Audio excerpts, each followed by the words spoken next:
I'm the Muskegon County Public Defender. We've had our doors open since January. We're open for business. We're having a terrific time slugging it out with the prosecutor here. He's very happy to have us around. You just can't tell from the expression. But thank you all for coming out. This is going to be hopefully an annual event where we get some real results, and we're just real proud of our community and the fact that you all came out, showed this kind of interest. This is where it begins. It's one seed makes a mighty oak. So this is where we begin, and we thank you all for coming out. I'm very happy that my mentor here, W. Simpson, is here this evening, and she's come all the way from Ann Arbor. My office is modeled after her office, and so when we have questions, it's to her I call, so I'm very happy to hear that. But before we get any introductions, what I'd like to do is, I was going to introduce everybody, but I think it makes more sense. Gentlemen, if you would, we'll just start with Mr. Hilson here. If you would tell us who you are and which office are you, and then we'll just go down until we get everyone introduced. My name is DJ Hilson. I'm the Muskegon County Prosecutor. I know I'm going to have a little bit of time and I'll get into more details, but it's an honor and privilege to be a part of this forum and to sit alongside some folks that I really respect and work well with. So thank you for coming out, and I look forward to answering all of your questions, or at least some of them. Hi, I'm Tom Kravik. I'm the Chief of Police for North Muskegon. Roger Squires. I'm the police chief for the city of Whitehall. Lynn Gill, Police Chief from Muskegon Heights. Jeffrey Lewis, I'm the Director of Public Safety for the City of Muskegon.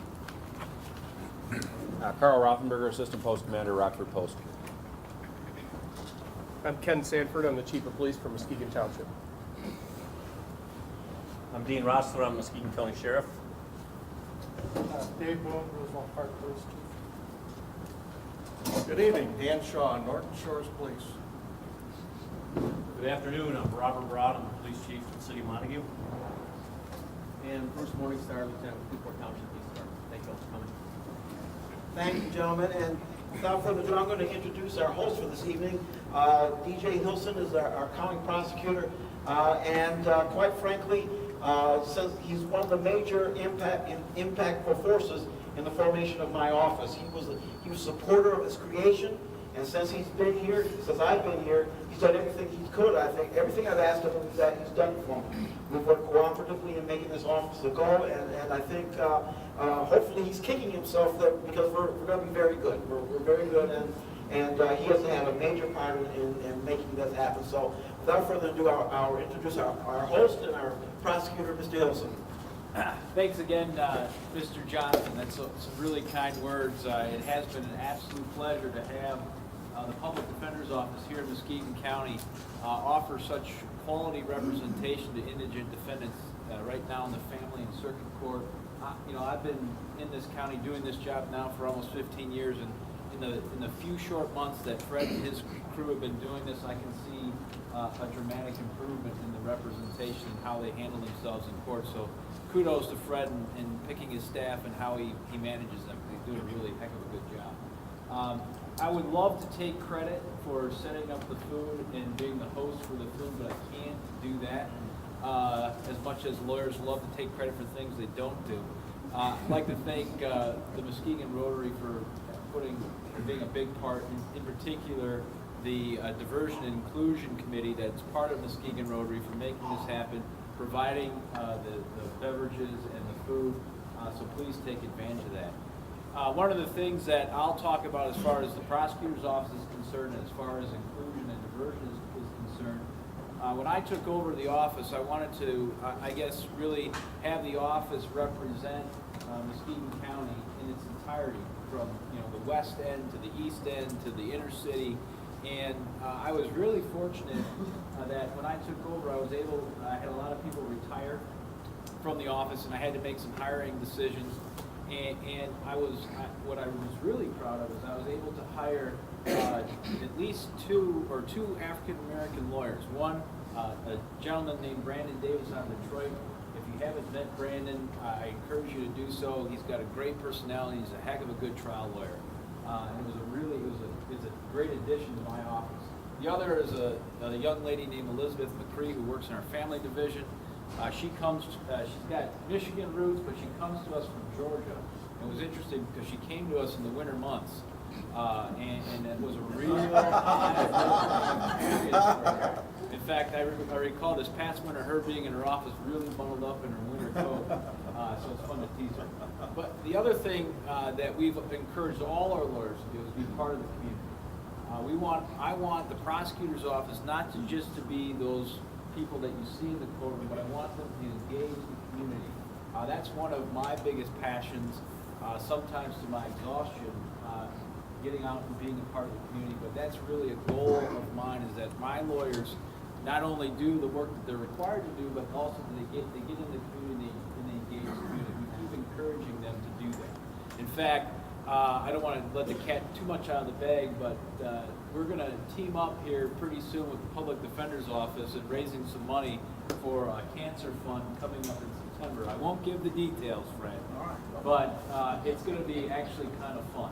We're really going to have some fun with it. So that's the kind of thing, that's the kind of partnership outside the courtroom that we want to do. When we started this office in Muskegon, it was based on what they're doing in Washington, and it was the only place in the state that they're doing this experiment. And so there wasn't any experience in the county about how you put together a defender's office like ours and make it run. And anytime we wanted, anytime we had a question, I could get on the phone, I could call Ms. Simpson, and she'd take me, yes, Fred, this is how you do it, this is what you need to do.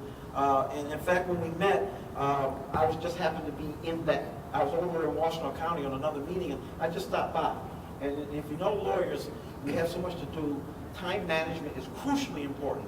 And I just stopped by, and no matter all the stuff she had to do that day, she dropped everything, and she took me around and showed me how everything works. And she's been just more than a colleague. She's been a terrific friend in the times that I've known her. I really appreciate her. I really appreciate you coming over this evening and speaking to us. And folks, I'm sure you'll be pleased with the things she has to say. So without further ado, now that I've built you all up, I know. Don't embarrass me. Sophia Simpson, please. I would like to thank both Mr. Hilson, Prosecutor Hilson, and Public Defender Johnson for having and hosting this event, and in particular thank Chief Lewis for guiding me into your city and getting me here. I'm directionally challenged, and he truly helped me.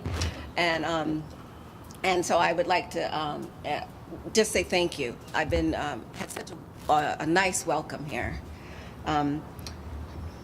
Mr. Powell, who is the Chief Public Defender in Washtenaw County, sends his sincere greetings. He wished he could be here today, but he sent me instead. We are moving our offices, and so he has to be there to supervise that. But he does wish to congratulate you all on having this very first impact forum. I won't take long in my comments because I think the real magic happens when law enforcement and the community talk about what the issues are. But I wanted to share with you some of the experiences that we had in Washtenaw County and how we started our impact forum, which was, 15 years ago. It was 1990, 2000. It was the height of driving while black. The report from New Jersey had just been released where there was the first time there was statistical data that showed that there was racial profiling happening on traffic stops, that African Americans were top 2-3 times more than white motorists. This started a lot of conversation not only in Washtenaw County but throughout the country. But in Washtenaw County, Mr. Powell, church members, civic rights groups, as well as the ACLU and the NAACP got together, and they wanted to have a forum where the community could express their concerns about this issue. So they had their first meeting in 2000, and at that meeting it was really the first opportunity for Washtenaw residents to stand up and tell law enforcement what it felt like to be stopped and searched or accused of a crime they hadn't committed, and some of the stories were very moving, very moving. It was really the first time that people from all walks of life, professors from the university to blue-collar workers to students, everyone got together to talk about this issue. Around the same time, there were two other events going on. There were Commander Jerry Clayton, who's now the sheriff of Washtenaw County. He was doing and took a brave step in spearheading a data collection effort for the Washtenaw County Sheriff to see whether or not racial profiling was taking place in the county. That was, at that time, it's kind of unheard of now, but back then, people didn't believe racial profiling existed. And so it was a brave step for him to step out, especially as a law enforcement officer, to step out and talk about this. So he worked with John Lambert, who was the statistician who did the New Jersey study, and they did a study in Washtenaw County. And it did uncover that in Washtenaw County there were certain areas in which statistically African Americans were stopped at a higher rate than white motorists. The best way to stay healthy? Exercise your voice. At the New Mercy Health, we believe that carefully listening to you and encouraging you to take an active role in your own health care is an important part of keeping you healthy. So you'll find our extensive network of physicians not only use the latest technology, they focus on what you have to say. Your voice, our expertise. Mercy Health.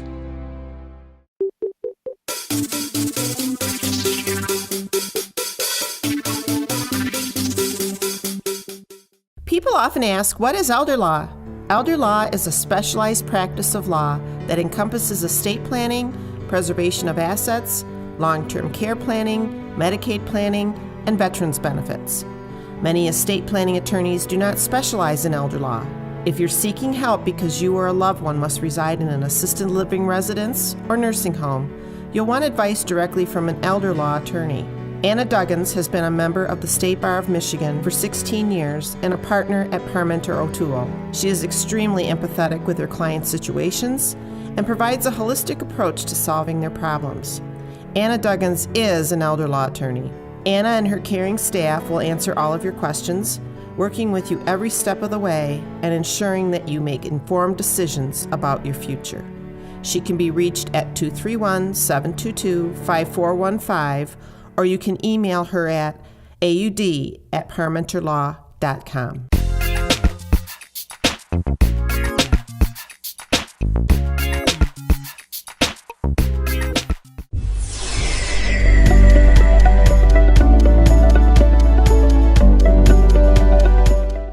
So while that was going on, I was not quite working with the public defender, but I was working with the ACLU as their racial justice attorney, and we were given a grant to try to find ways in which communities could talk about these issues. And I contacted, because I'm from Washtenaw County, I contacted Commander Clayton as well as Mr. Powell, and we came up with this one-day seminar in which we would invite law enforcement and the community.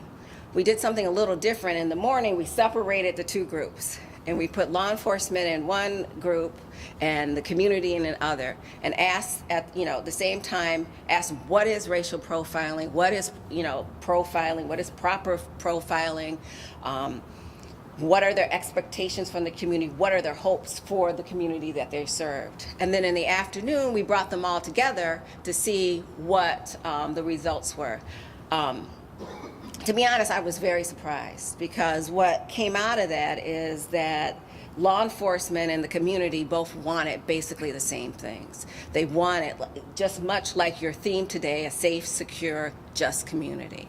That a lot of times, a lot of the kind of the necessary tension between law enforcement and the community causes misunderstanding. And so having forums like this in which law enforcement can talk to the community about what their concerns are and the community can talk to law enforcement about what their perceptions and what their reality are, is very helpful.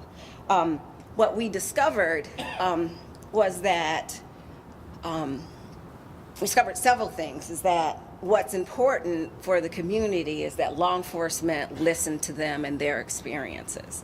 That sometimes it's difficult to sit there and hear that, a community feels this way about law enforcement, but in order to change, you have to sit there and listen to it. And it may not even have been, for the chiefs, something that happened during the time period that they were in leadership, but they need to allow the community to witness this kind of hurt and pain that were caused by law enforcement. A good example is in Ann Arbor. This was probably in the 80s and the 90s. It seems not so long ago to me, but I'm older. But, we had a serial rapist in town, and law enforcement made the mistake of the serial rape. The description of the rapist was an African American male, and law enforcement made the mistake of going full gusto in the community, stopping African American males and asking them to give DNA, pressuring them to give DNA. Of course, that didn't sit well in the community at all. For several, I think 2 or 3 chiefs, that was a huge issue in the African American community. They wanted, for the law enforcement to hear about how painful that was, to have people stopped, pressured to give information in an improper way.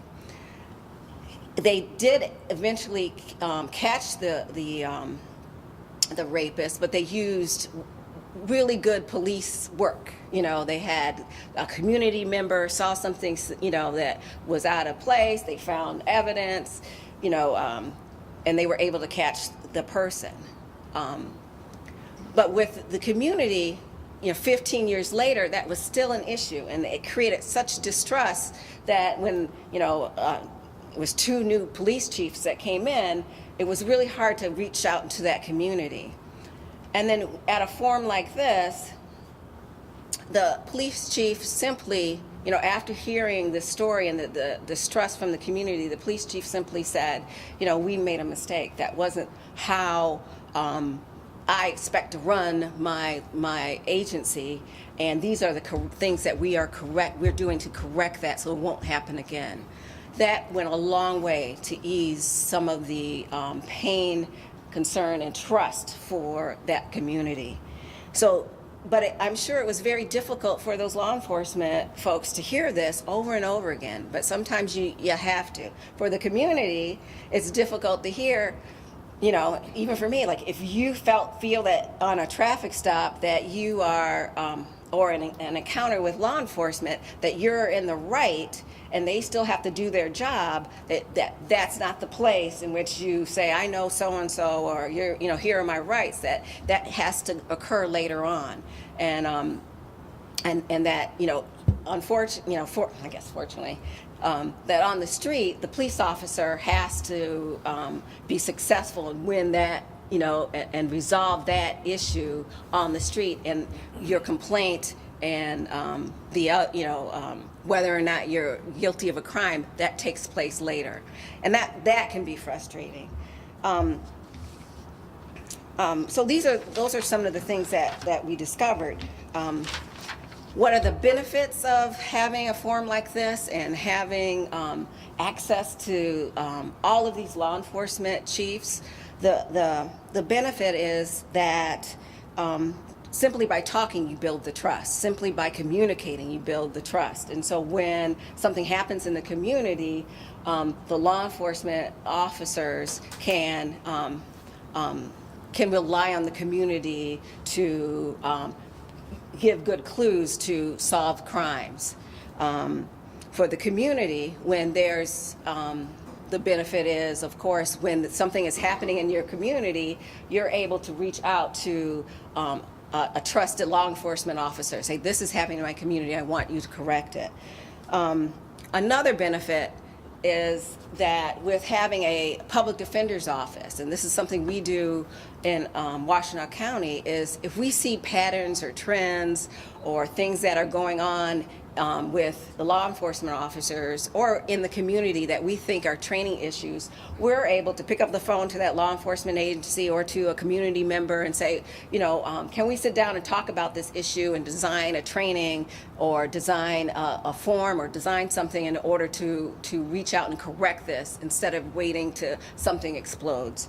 So these are, just kind of our experiences, and I'm sure you all have many experiences. And I'm very interested in hearing the discussion that's going on, that will go on later today, and I hope that next year when I come back to the second annual Impact Forum, I can. I'll sit in the audience and take back some of the really good ideas that happened that were created out of this forum and take them back to Washtenaw County. So I would just want to thank you again for taking the time to listen to some of our experiences and giving me such a warm welcome. Thank you.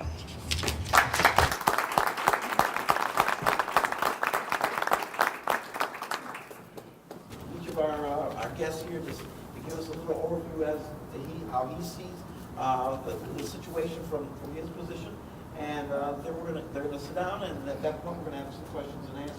So the first person up, we're gonna have Chief Rossler. I'll take chief as a compliment, but my official title is Sheriff of Muskegon County. And it's been a privilege to serve in that position for the past just over 6 years, and I served 5 years prior to that as undersheriff for the county, and my first 13 years in law enforcement were here in the city of Muskegon in various capacities. But sheriff's office is a very large operation, as you can imagine. Probably the area we deal most with the community and some of the issues that impact the entire community is within the jail. The sheriff is responsible for operation and maintenance of a safe and secure jail in each county. We do have a law enforcement function in the unincorporated areas of the county. We police a population of about 52,000 people total population.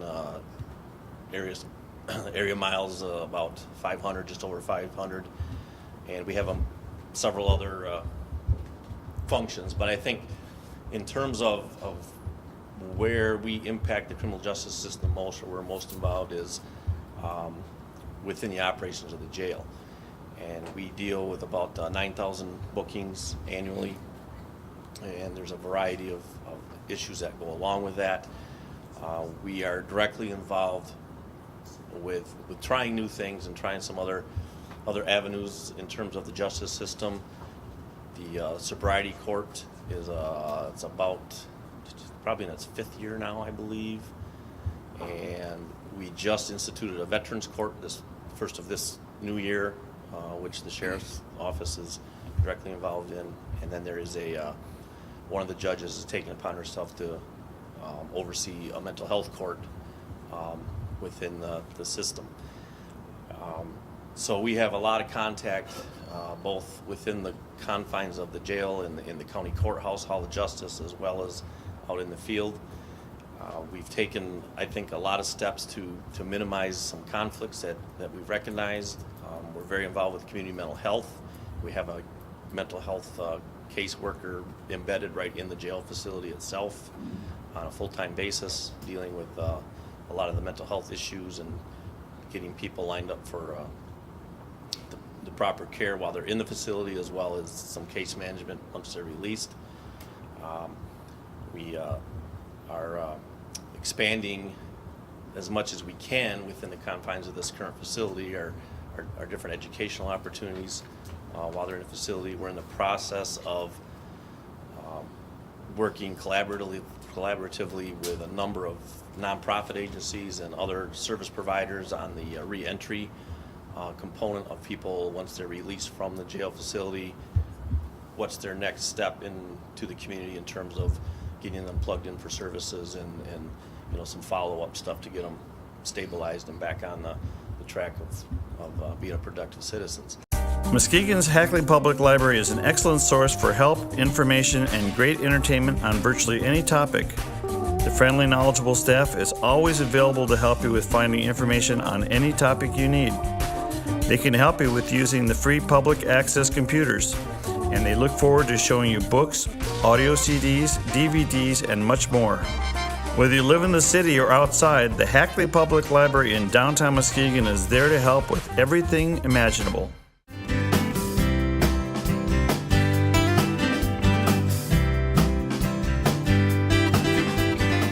Your child's education matters. That's why at Muskegon Public Schools, we encourage early childhood development by providing childcare, preschool, and Head Start. Two-way language immersion and academically focused after-school activities are also an option. High school students benefit from advanced placement classes, nationally recognized athletics and fine arts, and the International Baccalaureate Diploma Program. For more information or to enroll, call 720-2000. Muskegon Public Schools, providing the best for every child, every day.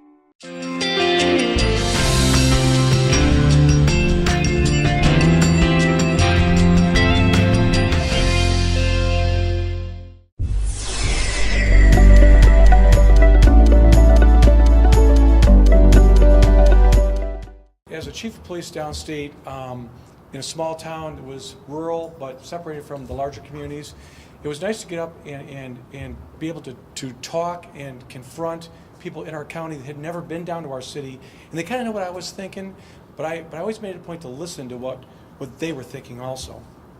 I want to thank the Rotary, of course, Diversion, Inclusive Committee for the work they've done. I'm really impressed, and I want to thank the panelists for coming. We got a full panel. Everybody took time out of their evening to come, which I really appreciate because I've never seen them. I don't think we've all been in the same room one time, so that's really great. It's difficult to put something like this on this forum, and I want to thank Brianna for such a good job at overseeing the planning and making this evening a reality. Brianna did a good job, and Eric's wandering around here too, and other DI members that helped put this together, and I really appreciate that. Public safety for the city of Muskegon. I oversee the fire department and the police department and inspections, but I spend a lot of time in the police department because of the impact that we have in the community. I started my journey in law enforcement back in 1978, my career with Ypsilanti, and believe me, from now until then, the law enforcement, I've seen a lot of notable changes. And I'll tell you, we've made a lot of progress, and we've come a long way in community engagement and partnerships. The good news is I feel and I see that we've really created some great partnerships in the community. And for that I appreciate, because law enforcement back in the late 70s and 80s were completely different than the way I see it now. The Muskegon Police Department, our mission, we're committed to building community partnerships. That's what we do. Today I had to skip Rotary, and because I had to go to a meeting with my community officers, and we talked about what they have to do and how important that unit is in my police department, because I have a patrol division, and I have an investigative services, and I have a records bureau. They're all intricate, but that community unit is building our partnerships. They're the ambassadors in the city, and they deal with a lot of problems, from the small things right up to those big things. But how effective they are is how we're viewed by the community. Amongst our mission, our vision, and our values, we strive to just serve our community. We try to keep it simple. We're servants of the community, and sometimes I think law enforcement, we lose that view of what we're doing out there. Sometimes it's like us against them, and the community goes, it's community views them against us, and it's not like that. We can't do anything without your trust, and that's my theme today, is trust. That's why I'm here today, and that's why I come to work every day. I'm trying to build that trust with the Muskegon Police Department, and it has little value if we don't have your support in the community, the cooperation, the belief in our service, or your service, and partnerships. And what I'm trying to tell you here is we need your help, bottom line. Elijah Henderson, this young man, lost his life just around the corner here 11 months and 24 days ago. Not that I'm counting. since his death. The case remains opened and unsolved. And I'm telling you, somebody out there knows something. We have done every single investigative technique, as you heard Delphia talk about, to be fair to the community and try to find information as to who shot that young man. Today, it remains unsolved and open. I'm a champion for that victim, but I need help from the community to solve that incident and like crimes. As you can see, we have open cases because we need the community help, and we know that information is out there, but we can't bring it together because, like I said, it goes back to trust. Trust. Believe in us. The full support, we need your full support in your valued police services. In the end, it'll be a win-win for the community and for our law enforcement effort. And I'll tell you, I sincerely want to thank all of you for attending today because it shows the interest in the community and what we all do as a service. And it's kind of nice to see, I guess, the impact that impact is having on our community. And I think you'll see more of these as our committee works towards other forums in the future. We thought this was appropriate right now. And what timing? We just had a major event in the community last night, and we need help again from the community to put those people responsible where they should be, and that's behind bars. And I always use this little slogan, and I took it for probably some Crime Prevention magazine, but remember, citizens and the police partner for a safe, secure community. That sentence tells it all, but it goes back to my theme today. It talks about trust, is you have to trust us, and we have to trust you, and because of that, we'll create a partnership. And like Delphia was talking about, we make mistakes. We need to owe up to those things, fix those things, and move on. And if we continue to evolve like I've seen in the future, like right now, we're going to have excellent, professional, high-integrity police departments in the County of Muskegon. As I said, I'm Ken Sanford from Muskegon Township Police Department. Many of you may not be familiar with that. Basically, the east end of Muskegon. If you're familiar with the Orange Review School District, that's all in Muskegon Township, and about half of the Reese Bumper School District up in the north end, north of the river. So that's my area. I have a large area. We have 18 officers as of today, 14 full-time and 4 part-time. I was lucky enough to take over the job about 3 years ago, and the person that had the job as chief before me laid a great foundation for me. Great community guy, great with his officers. And once I took that over, I wanted to continue to build on that, and that's what I've been doing. And that's kind of what the message I want to get to you today is how in Muskegon Township we work on that community building. And we can talk about trust and those types of things. I think it's very important. But I think to gain that trust, we have to demonstrate it as a law enforcement agency. And that's what we strive to do in Muskegon Township. A lot of events that we participate in with the communities. The Fishing Derby, which is actually held in the city of Muskegon. We partnership with the city of Muskegon to work on that event. All of the agencies here today help me with the Shop of the Cop program up at Meyer. Meyer is one of our sponsors. I'm a member of the Fraternal Order of Police, which is it's a law enforcement membership, but a lot of what they do is for the community, whether it be financial donations, participation in activities, and things like that. And I think the last thing I wanted to leave you with as far as what's happening in Muskegon Township. I am an open door person. I have an open door policy for my police officers. They know this. They come to me whenever they need something, anything, personal, work related, doesn't matter. And I have an open door policy with the public as well. People drop into my office all the time. They call me all the time. I take those calls. I sit down with them in my office and find out, what the issues that they have are. Okay. The issues in Muskegon Township, we take about 8,000 complaints a year, and those range from just about anything. I kind of compare us. We're kind of like a mini city of Muskegon. We take a lot of the same types of complaints as the city of Muskegon takes. So we, with the 18 officers in the large area that we have, we're very busy. There's no doubt about that. But I always make sure that I have time to talk with people if they have problems. And I have them come in, I sit down with them, I address their issues, talk to them face to face. I think that's very important as far as that trust building goes. And I think that's worked fairly well for me in the last 3 years. I've been in law enforcement for 18 years. And the last thing I want to leave you with, and I don't think I made my 5, but we'll let somebody else talk a little longer, is I have not just 18 years in law enforcement, but I'm invested in this community even more. I was born and raised here, went to NIM school, went to Catholic Central, and I've raised my 5 children here, and we're still here today. So I have more than just a law enforcement investment. I have personal investment in the community as well. Hi, I'm Chief Tom Kravic. I work for the city of North Muskegon. I started in 1978 in my career also. And when Chief Lewis mentioned that he started in 78, I had to take a look because I look a lot older than he is, and I don't know what happened.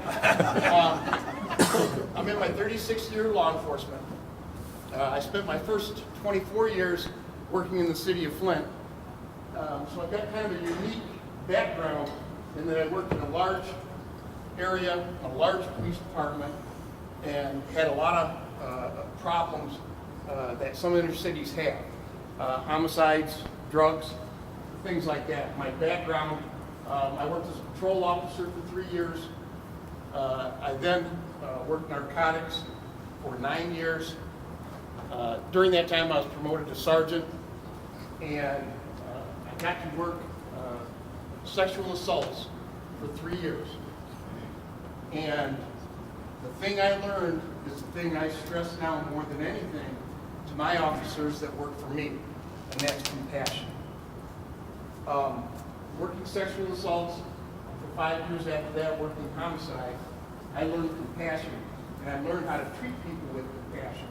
And that's what I stress to my officers in the city of North Muskegon. I've been there for 12 years. It'll be 12 years in July, and we're just a small community on the other side of the lake.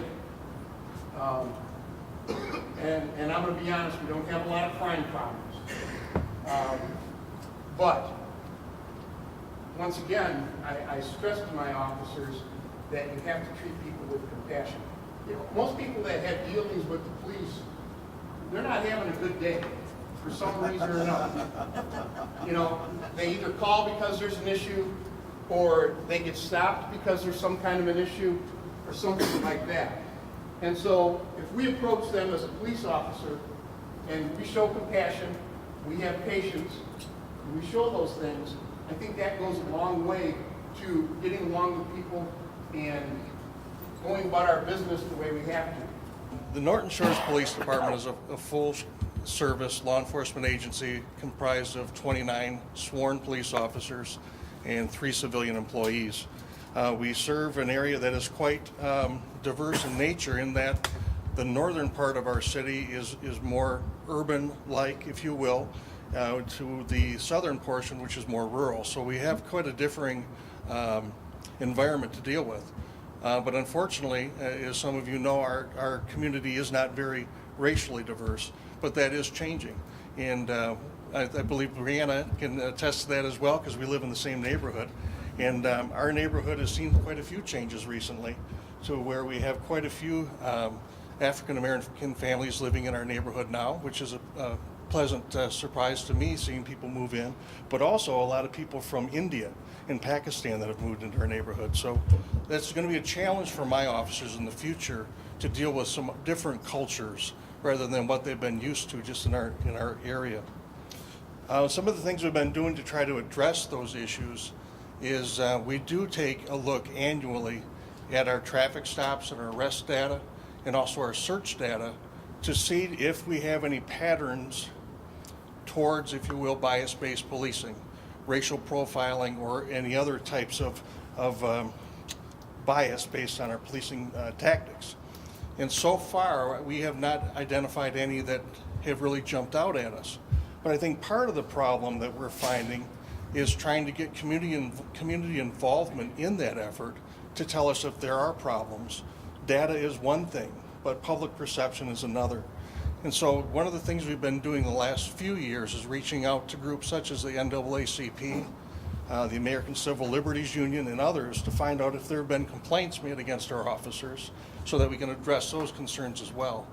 And we can't even get a response back for some of those groups as far as anything to do with Norton Shores. So I'm very thankful that this type of a meeting is occurring, because hopefully we can have that dialogue, and so we can dispel some of the data issues and find out really what is occurring in our community, and see if we do have some issues we need to work on, and we definitely will. The Health Hut, located at 3112 Henry Street in Norton Shores, offers a full line of natural and organic groceries, including fresh produce and free-range, hormone-free meats, eggs, cheese, and dairy provided by local farms. Taking pride in carrying products which contain no preservatives, additives, or unhealthy fats, their wide selection of allergen-free foods can accommodate most specialty diets. From frozen desserts and entrees to pastas, baking mixes and cereals, to soups and salad dressings, to chips, candy, and other snacks. The Health Hut. We have your good health in mind.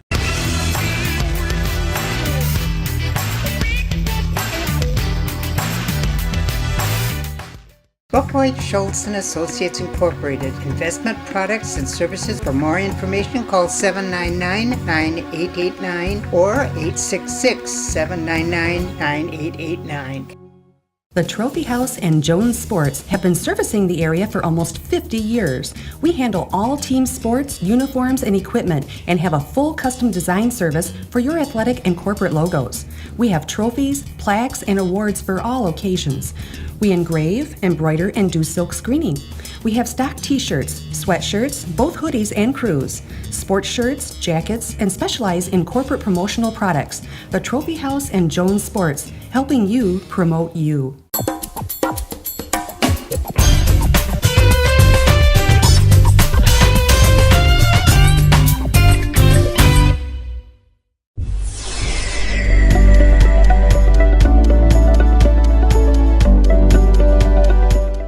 My name is Carl Rothenberg. I'm the Assistant Post Commander at the Rockford Post.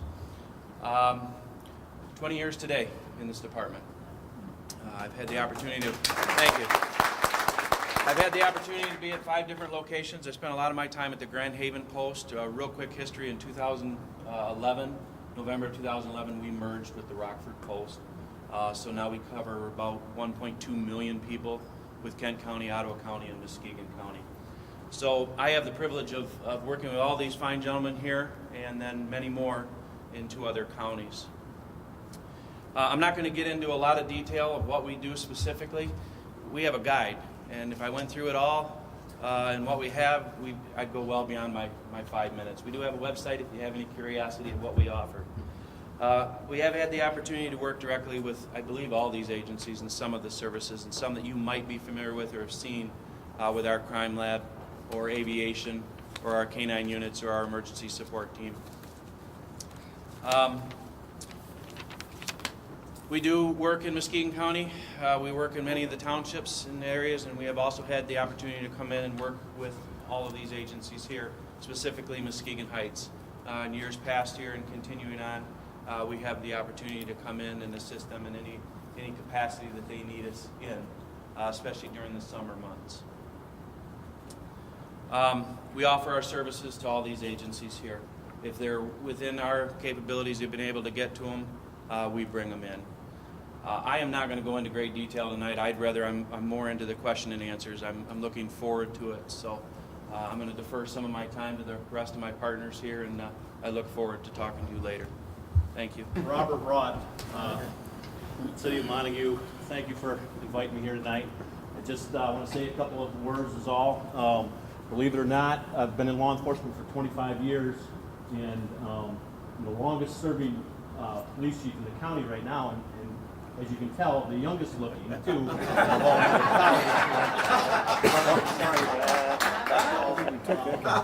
But on behalf of the White Lake area and the City of Montague, I just want to welcome you and say thank you for having me here tonight. But the biggest thing in my career, and I've been the police chief most of my career, more than any other position, is I've always thought that the best way to treat people, and I know this will sound odd, is just what my parents told me when I was young, is you treat people the way you want to be treated.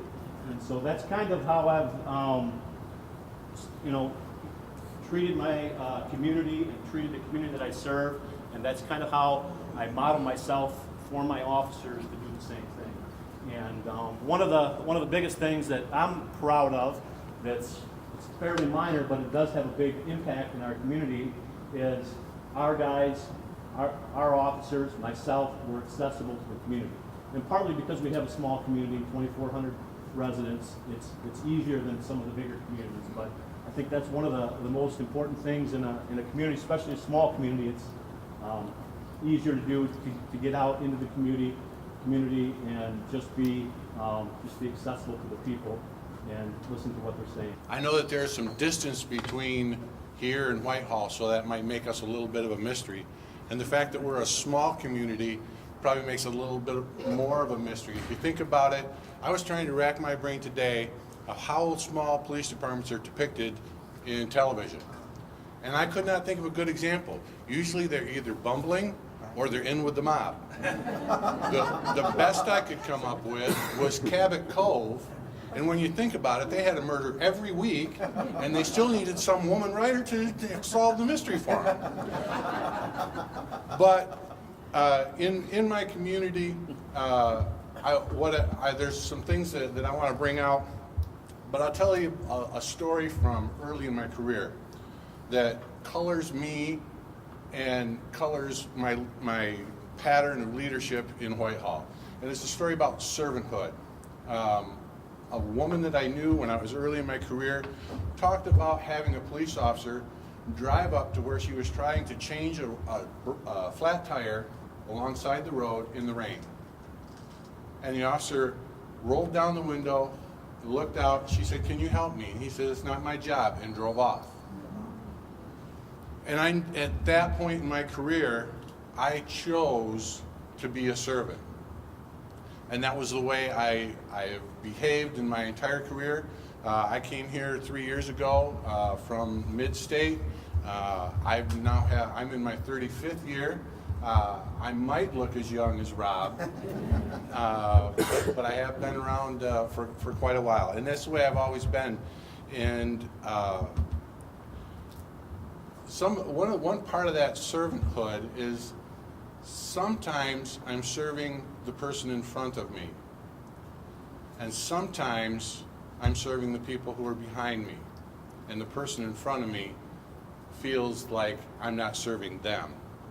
Sometimes there is a difference in my servant position, but at the same time, the respect is always there. The integrity is always there.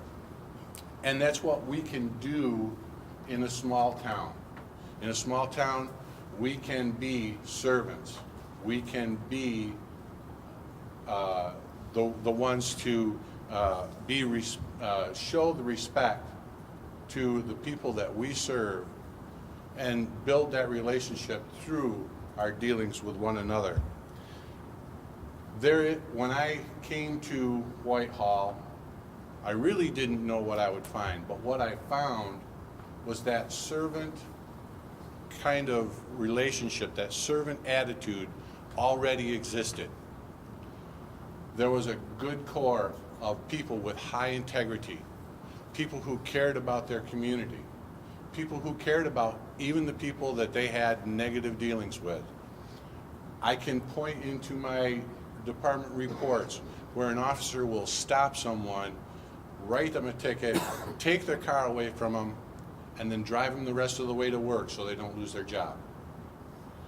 I can point to an officer who, when trying to get someone to clear up their yard from an ordinance violation, actually offered to come in on his off-duty time and help them clean it up himself.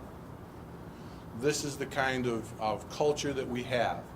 And because of where I come from and what I believe in, we will continue to foster that type of servant culture, that high integrity culture that is Whitehall Police Department. I grew up here in the community, maybe one of the few. I was a teenager in the 60s, so kind of familiar with racial strife. I lived in the inner city of Muskegon and have lived here my whole life. I came to Roosevelt Park close to 2 years ago as the chief. I retired from Norton as a sergeant. And you might say, well, why are you here from Roosevelt Park? Give you a little history. Roosevelt Park's 1 square mile. We have close to 4,000 population. We have over 100 businesses, 7 financial institutions, 3 apartment complexes, a motel that we don't necessarily break. It's there, and so we deal with a lot of different types of calls. I mean, we handle just under 4,000 calls a year. We are 1 square mile, and we do have, for a small community, a fair amount of diversity within the community. We have, I think, about 80 rental units, and that's just in the homes, and then we have the apartment complexes. So we do have a variety of people, and we do have a Walmart in our city, which keeps us very busy. So, but I really appreciate being able to be here and answer any questions that you may have. And over the years, a lot of the chiefs kind of given stories that define them or their beliefs. One of them is, for me especially, is that in 37 years I've arrested sometimes the same person numerous times, and sometimes those people go to prison. But one thing that always made me feel good is seeing that person and having shake my hand. Because I believe we're all human beings and we all need to be treated regardless of what the crime is that we committed. We have a job to do, and there's a way to do it.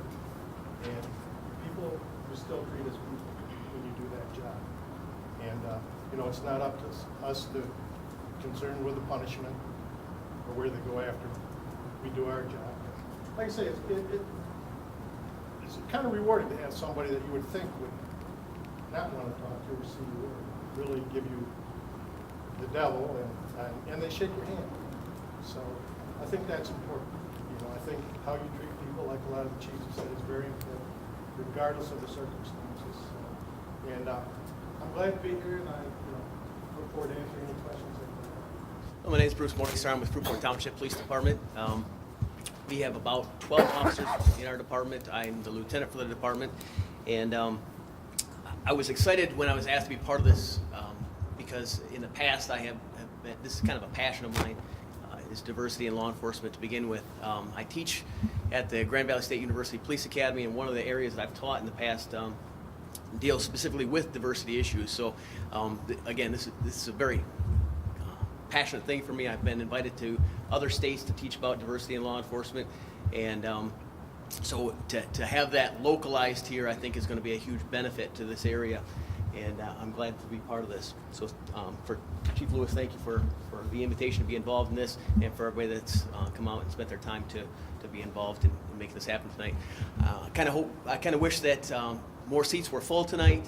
I would like to see that this is maybe one of many ongoing sessions like this where we can develop the community and become partners with you in the communities that we all serve. I would say that there's been a lot of talk about trust in the community. I think that's one of the things that we really need to develop and enhance in this area. I spoke to somebody last night that was a little bit concerned about speaking to the police, and that happens quite often. People don't necessarily want to come forward, but what I see there is that there are people that have information that would benefit the police, would benefit the community that they live in, the neighborhood that they live in, but they're fearful of coming forward because of retaliation or something like that. The problem with that is that people, when they don't come forward and bring these issues out, is that they become prisoners in their own community, in their own neighborhoods. And so I think that instead of holding that information in, it's very important for people to come forward with that information so that we can take care of the issues that are causing them problems in their own neighborhoods. One of the things that I would like to see this group engage in is trying to make law enforcement more diverse as a whole. What I see a lot by teaching the police academy is there's not a lot of diversity. There's not a lot of diversity to draw from in our hiring pools. And as soon as we have some diversity in there, it seems like a lot of those applicants get picked up right away. We're all struggling to make our departments more diverse and to strengthen our departments in order to serve you better. So I would hope that maybe our groups can attack that as a target issue. I'm chief for the city of Muskegon Heights.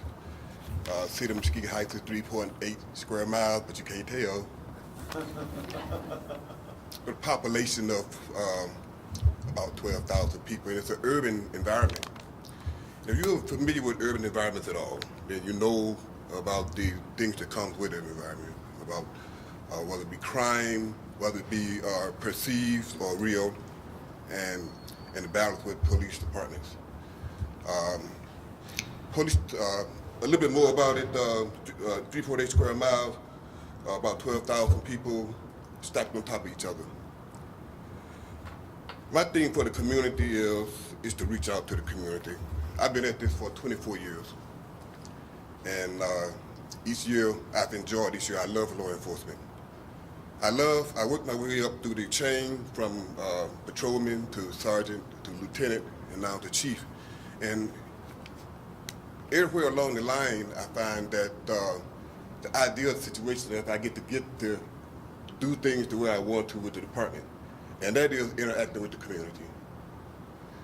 I love community policing, not the slogan, but the real deal.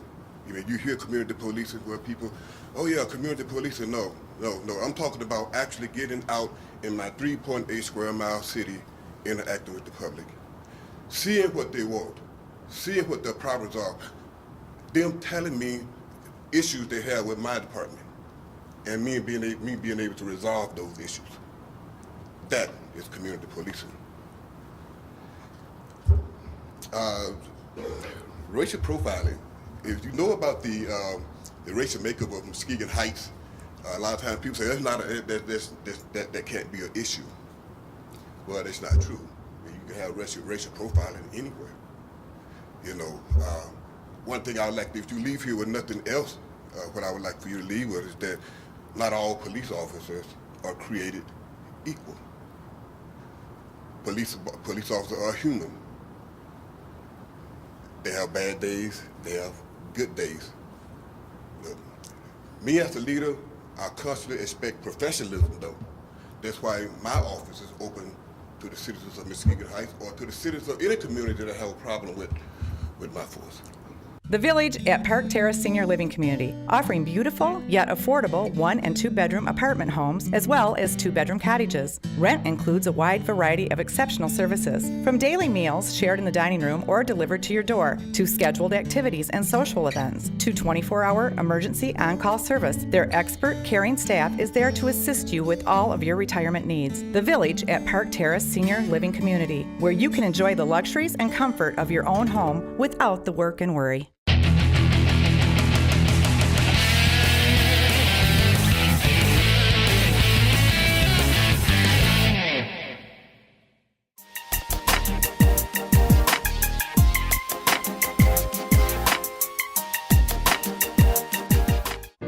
I've had dozens of people tell me, just cremate me when I die and then throw a big party. I'm sure you've heard someone say that too. I completely get it. Well, I want to help you throw that party. I've got tables and chairs and easels and boards. I've got sound systems and music. I've got caterers and food. And I've got all the people to set it up and break it down when it's all over. So why don't you let us here at Clocks help you with that party so you can focus on what's important, sharing the stories. For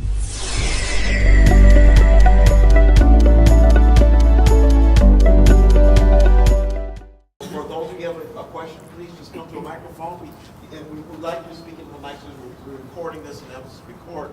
But if you could approach the microphones, we'd appreciate it. Now, calling you as I see you here, and maybe I can get the ball rolling here. I'm wondering, one of the things that we talk about tonight, folks, are not only diversity, but the perception of the public, and a lot of that has to do with inability to get information. And I was wondering, with a show of hands, gentlemen, we're heading in. I know we've gone through this very depressed time economically, and most of you have been downsizing. But for show of hands, how many of you have plans for when things do get better in Muskegon? And they will. This is a terrific community. When things get better and you're looking to hire, how many of you have programming or philosophies in place to look for diversity in your hiring? with just a show of hands, I'm seeing virtually everyone. And what about a place for people to stop? If someone has a complaint, how difficult, I mean, do you all have a mechanism in place where someone calls your office, you have, with a complaint, they have a person that they can talk to and have questions answered, and if necessary, make complaints with? Y'all, and I see all the heads are shaking as well. So with those two comments, I don't want to hog the time here, but certainly, obviously the same call if you have questions. Eric Grimm from Roosevelt Park. This is, I want to kick it off with a really challenging question, and one that's had a lot of different answers around the country. It has to do with new technology and citizen journalism. Basically, everybody now on their cell phones has cameras and can take video. This has been a controversial thing in a law enforcement context. Some law enforcement agencies are taking the position, well, that's eavesdropping, and you're going to be prosecuted if you aim a phone at a police officer. In other contexts, for example, Baltimore, the U.S. Department of Justice intervened in a lawsuit to say, yes, citizens have a First Amendment right to take video of police officers when they're on the job. First Circuit and the Seventh Circuit have come down with the same point of view, that this is an important tool to hold officers accountable for doing what they're supposed to do. I'll let the moderator pick, anybody on the panel, I'd love to hear your views on this. Are we in the camp of this is really an important tool to hold law enforcement accountable, or is this something that we feel like fighting? Thank you. Mr. Lewis, you want to take a shot at that? Jeffrey Lewis from Muskegon Public School. Like that. No, I can go. You're right. Eric, I'll answer that question from my perspective, but the city of Muskegon, we have about 21 police units, and each of those units are equipped with an in-car video camera that has audio. The officers carry a microphone with them, and then it captures a lot in video, if not in video, in audio. We've had that system before I got here. It's a system that the officers cannot carry or move the media at all. When they drive the vehicles to our station, it automatically downloads. The officers have had that technology for a long time, so I know the Muskegon officers don't mind being taped or having the audio taped because we do it anyways. And then it's set there, and many of them even will say it's helped them 9 times out of 10 get out of complaints because it does record their voices, and a lot of times it captures what they've done, at that scene video-wise. But I want to make one reference to what you're saying. But if you're out there and you're a citizen and there is like what we call an in-progress call, where the officers are involved in an act of arrest, if someone would interfere with them, or stick a camera into an area and you were told to just step back, that's been the problem with video officers, is they actually somehow, and I haven't had that happen to us yet, but if they somehow interfered, that could cause a problem. But I don't think that just taping us from a safe distance is going to be an issue anymore. Maybe 10 or 15 years ago, but not so much now. There's been a number of cases where citizens videotaping or still photos or whatever actually aided in investigations that we've been able to close out because of that. I think the challenge for us is, and as you can imagine, is number one, all my deputies, all my staff are told, there are no secrets. So whatever you're doing out there, someone's gonna expose it. And you don't act any different whether you're on camera as to whether you believe you're off camera. Just your actions should always be the same. The challenge for me as an administrator and a sheriff would be if Joe Citizen were to use bits and pieces of a video to try and embarrass the department or embarrass that particular deputy or something, is to be able to get the entire backstory or pull the whole picture together so that we can make a decision on whether the actions or the actions of the deputy were appropriate under the circumstances, rather than just focus on one little portion of a situation that happened to be caught on video. And as you can imagine, that presents a challenge. I just wanted to say that I did recognize this issue years ago. 2 years ago, I gave an order to our department that It is recognized that they have a right to do this. Gave them procedures to work with, some very clear direction. It's also going to help us. So part of what they're expected to do is go up and approach the person who has videoed whatever has happened and ask for a copy. We're not taking your phone. We just want you to give us a copy. And we hope that that is part of this trust building, this relationship building, is that they can provide us.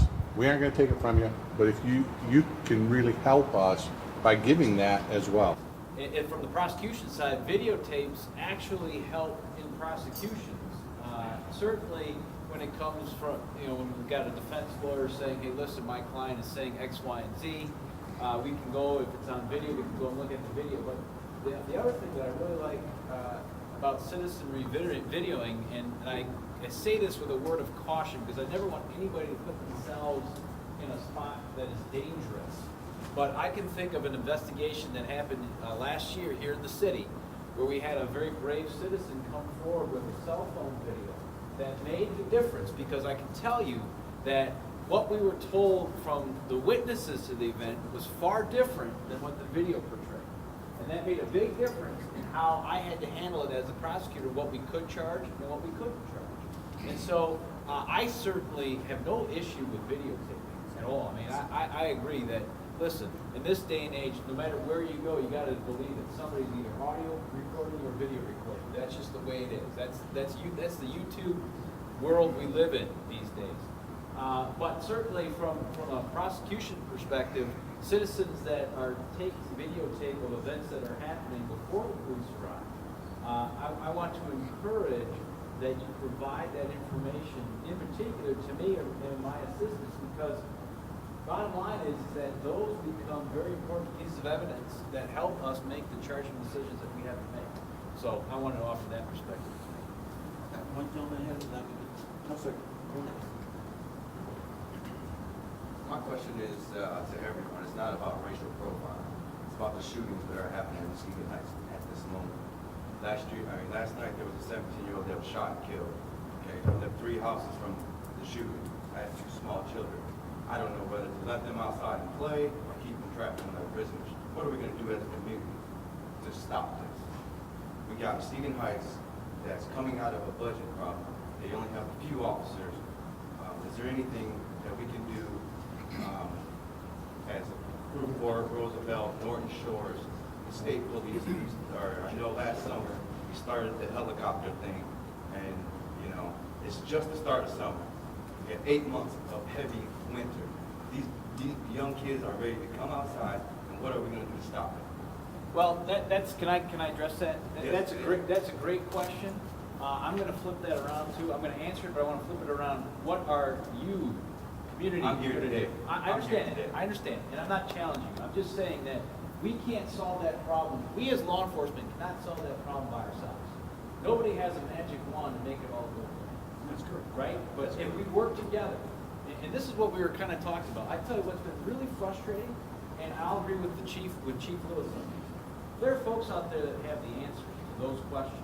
When crime happens, when something happens, people see it, they know it, yet they refuse to come forward and talk about it. I can't tell you the nights that I lay awake at night because of that fact. But I can tell you what we did in the referencing to the shooting last night. We, as a law enforcement group, decided, listen, we got to do something to help our fellow departments, because we're all financially strapped. And so we, as a collective unit, came together and said, we're going to form a major case task force. All the chiefs bought into it, all the chiefs signed it, all the chiefs promised that they would dedicate at least 1 or 2 resources, whether it be officers or detectives, when the call came out. And last night, the call went out. You had, in this case last night, 6 detectives from 6 different departments. All right? Now, Muskegon Heights has 2 full-time detectives. And so we were able to, at 10 o'clock at night, rally the truth, so to speak. We had 6 detectives, including 2 prosecutors. And that team worked all night. In fact, I went home this morning at 7 o'clock and got about 4 hours of sleep before I had to come and look pretty today for this one. Okay? So I got to tell you, everybody understands law enforcement understands if there isn't a group out there that doesn't want to see this stuff in, it's law enforcement. Law enforcement wants to do it. We got to be proactive, and some of that means being a little aggressive sometimes when it comes to gun violence. I have a zero tolerance policy. I just don't. I don't agree with it. I think that it doesn't belong in this community, and sometimes we have to send the right messages. And I have a question for that. Yeah. Well, maybe if we come with stricter laws on the gun policy, maybe we won't have this contingency. Because what's happening is we have a 17-year-old that kills somebody. They go to prison for 5 to 10 years. They get the plea deal or whatever. And then they're 19 years old. They come out when they're 24, 25 years old. They're still young. They come back out here and do the same thing. Well, listen, you're lucky to have you're lucky to have one of your representatives here, Marcia Hubby. I'll solve it all, yeah. Yeah. Listen, my job is to enforce the laws that are written. That's what I have to do, and that's what law enforcement does. All right, I don't get the opportunity to write the laws. Now, I can do various things when it comes to. I mean, we've got a lot of statutes on the books when it comes to gun violence. We use all of them, but I agree with you. In fact, we even sit as a collaborative group with our federal partners, U.S. Attorney's Office. I personally have shipped 3 or 4 cases to the U.S. Attorney's Office from Muskegon because the penalties were a lot stiffer at the federal level than they were at the state. Because that's how strongly I believe. I don't care whether it's me or them, but whatever's going to get the job done, that's what we're doing. So I guess I hope that answers your question. But I mean, we are, believe me, what I love about Muskegon, what I love about the law enforcement community is that you see these guys here, we work so well together that when somebody says, listen, I really need help, we rally. And you saw that rallying last night in the early hours of this morning in that particular case. And that has happened since I've been here. I've been here almost 15 years. That we are very blessed to have this type of cooperation with law enforcement. And it's going to continue. Young man, you don't have to give your name, but do you mind giving your name and where your community you're from? Johnny Gates, Muskegon Heights. Okay, and I think we have one of the here that also wants to comment on your question. I want to make one comment to you, sir. Is the event last night is not going to trigger us to do anything. We already are doing things for the last. I've been here for almost 3 years now. We have got so many things in place because we're not trying to have an event trigger us to do something because I think that's being reactive. And like in my police department right now, I have an ATF agent, federal agent embedded in our detective bureau. We have a parole officer embedded in our detective bureau. That's something we did about 6 or 8 months ago, working right with those detectives to quickly grab onto those parolees or those probationers and get them put in place. And I can sit here for the next 15 minutes telling you all the things that are already rolling to try to, that was a setback last night, and that's noted. But we really want to work on being proactive and not so reactive to stuff. So I just want to add that. And another thing that really hurts me as a person citizen in the community is that some of our officers are being over-friendly. Meaning this is not the first gunshot or fatal shooting that we have. We've had 4 since last Thursday. Okay, this is the only one that's got public.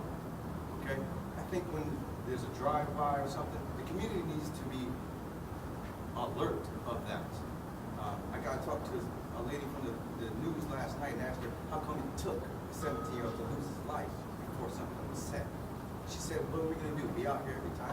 No, you're not going to be able to be out here every time. But a little word will get a long ways to no word, is what I'm exactly what I'm saying. So I think there could be more done. Because like I said, there's only 4 police officers over there. And don't get me wrong, they do what they have to do. You know what I mean? But I think there could be some more help on the other side. Meaning, if it takes more patrolling by other people, out cities or whatever. Because I tell you what, from 8 o'clock in the morning to 3:30 or whatever, the city is fine. The city is quiet. But as soon as school is out, man, it's a jump.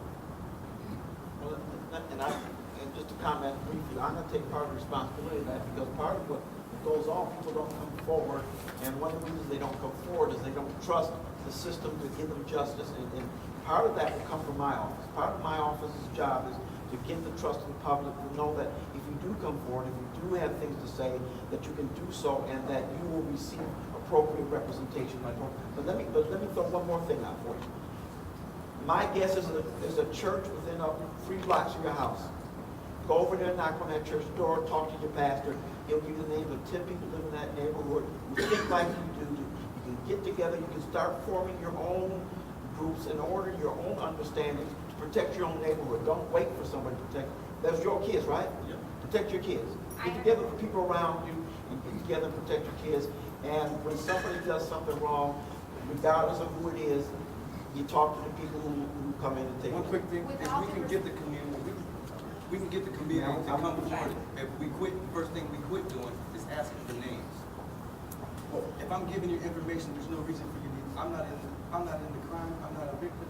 So let's quit asking for our names.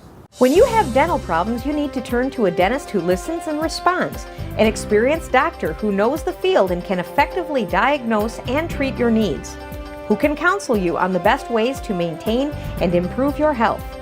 From repeat cleanings and fillings, to braces and dental implants, to teeth whitening, veneers, cosmetic, and kids dentistry. At Today's Family Dental, our priority is to deliver quality care to informed patients. We are Today's Family Dental. The Glenside and Northside pubs, from sandwiches, burgers, and Mexican food to starters, salads, soups, and desserts, not to mention their specialty pizzas like Hawaiian, vegetarian, chicken Alfredo, and of course their grand finale. It's the Glenside and Northside pubs. Your vehicle is an important part of your life. It gets you where you need to go. Take care of it by bringing it to Van's Car Wash and Quick Lube. At Van's Quick Lube, every vehicle gets up to 6 quarts of high-quality Quaker State oils, new oil filter, and a free car wash with every service. If you need a quick wash that is done right the first time, then stop by any convenient Van's Car Wash and experience the hand-scrubbed and Simonized difference. Keep your car running and looking great at Van's Car Wash and Quick Lube. 6 convenient locations, 1 near you.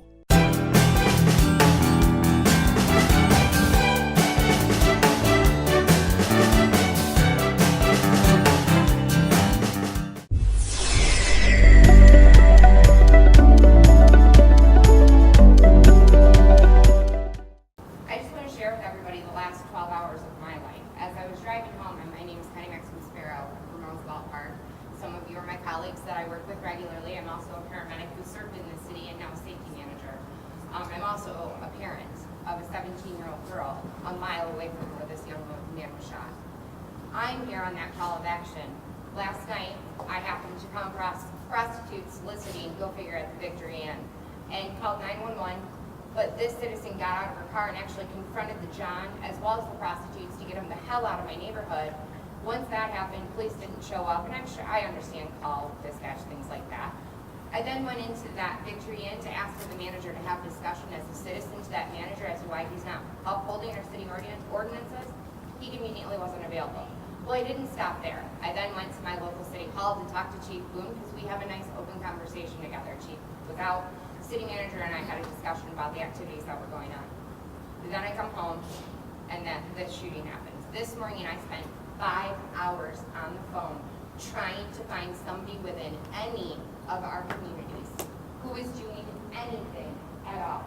I called Muskegon Heights Public Schools. I called the city of Muskegon Heights. I talked to the clerk's office. I called churches, including Corinthians Church, which the phone number that's published that's associated with the Social Justice Commission doesn't actually connect to the church. As a parent and a community member who did want to take action, who does want to take action, who does report information to the police department, because I absolutely believe in this community. It took me 5 hours and one wonderful secretary for the city of Muskegon Heights, whose name is Jessie. So if anybody here, tell Jessie I said hi because I really appreciate it. She actually got on the internet and searched for me because she said, geez, I think there's this forum here. One of our biggest problems is everybody can sit behind a computer or sit on their Facebook and they can make all these live comments about all these things and how crappy this community is and geez, somebody should really do something. Well, I tried to this morning. It took me 5 hours just to find this. And I'm a Mona Shores parent who wants to reach out to Heights to say, your community is suffering. How can I help you? I'm helping, my kids will help. My husband is here supporting me. God knows he doesn't want to be here.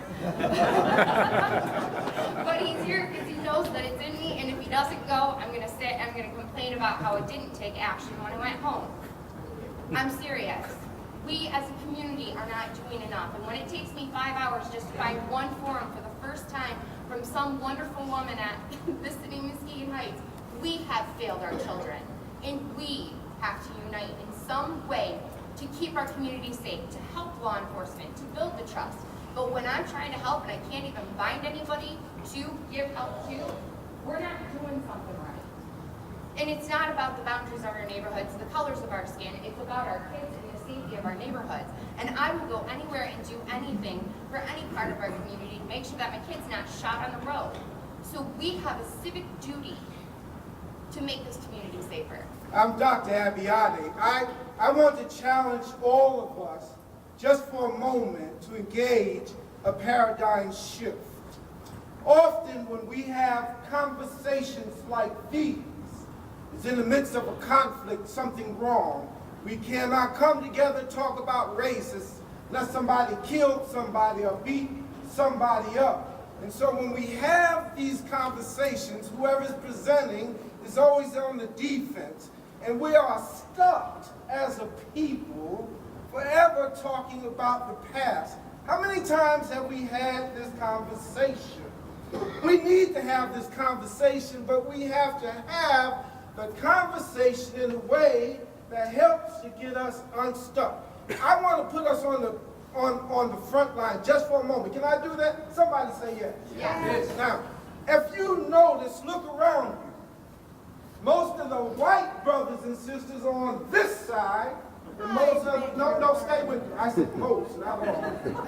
Most of the ethnic minorities on that side. That's kind of indicative of our society.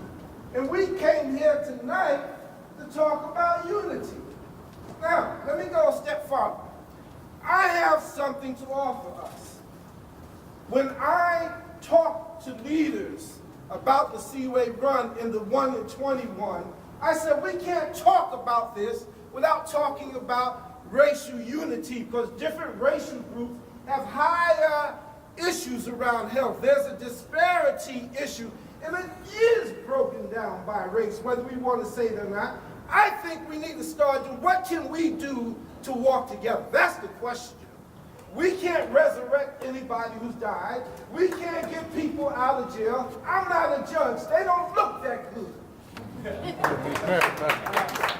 Oh, stay with me. Stay with me. I'm not that, but I am a citizen that's determined to build community. Now, let me tell you what I got, and I'm challenging all of you, and especially you, to engage. What I've developed is called the Dream Team. What it is that in order to form a team, you have to have a person from one race involved with a person from another race. Yes, we have to walk together. At some point, we need to get away from sitting on separate ends, and we need to walk together. I want to be able to say that there are, what do y'all call deputies? Chiefs. I want to say that the chiefs of different counties involved. I want to say that the black people and white people involved. I want to say, see, when we have a problem, we should be able to call anybody, not just because of your race. We should be able to talk, but we're not walking together. We're not talking together. And what I've done was develop a program for us to walk together, for us to run together, for us to do some things together. So I believe the more we talk to each other, the more we relate to each other, the more we're in position to minimize of a lot of problems that we are having. I'm going to hand this out to you. I'm asking all of you to register for a Dream Team. That means that this brother's going to have to walk with that brother. And they may not even like each other, and I don't care. Do y'all like each other? I do. We like each other. Oh, okay. I don't care. But you see what I'm saying? Once we start talking together, relating together, walking together, becoming friends, that will help, trust me, that will help to minimize some of the issues that we're going through. My prayer is that if we do this next year, I won't be able to say, look over there, most of the minorities over there, look over there. I would be able to say, wow, isn't that beautiful? That we're sitting together, we're talking together, we're making, see, the difference starts here, not out there. As we come together here, we will make a difference out there. I'm looking for all of you to participate, and we will make a difference together. Thank you. Thank you. My name is Brian Wheeler. I live in the city of Muskegon. Just briefly, I grew up in Muskegon Heights. Love that community. Went to school there. I'm the administrator for Grand Haven Public Schools. This should show you how diverse my world is. I'm the administrator for Grand Haven Public Schools and a diversity facilitator for that school district. The topic, the theme that I've heard so many times today of the theme of trust, I think is a real important theme. And we often say people are coming forward because they're afraid of retaliation. I don't think it's just that, because so many times people don't trust that they will protect. I heard you say that. People don't trust that when they come to you and share information with you, that it's going to be used in a fair manner, because people don't trust you. And I don't mean that globally, but not all people feel that, but a large share feel that way. Chief Gill, I have his business card in my wallet, his phone number and my cell phone, and he has my number. I trust him.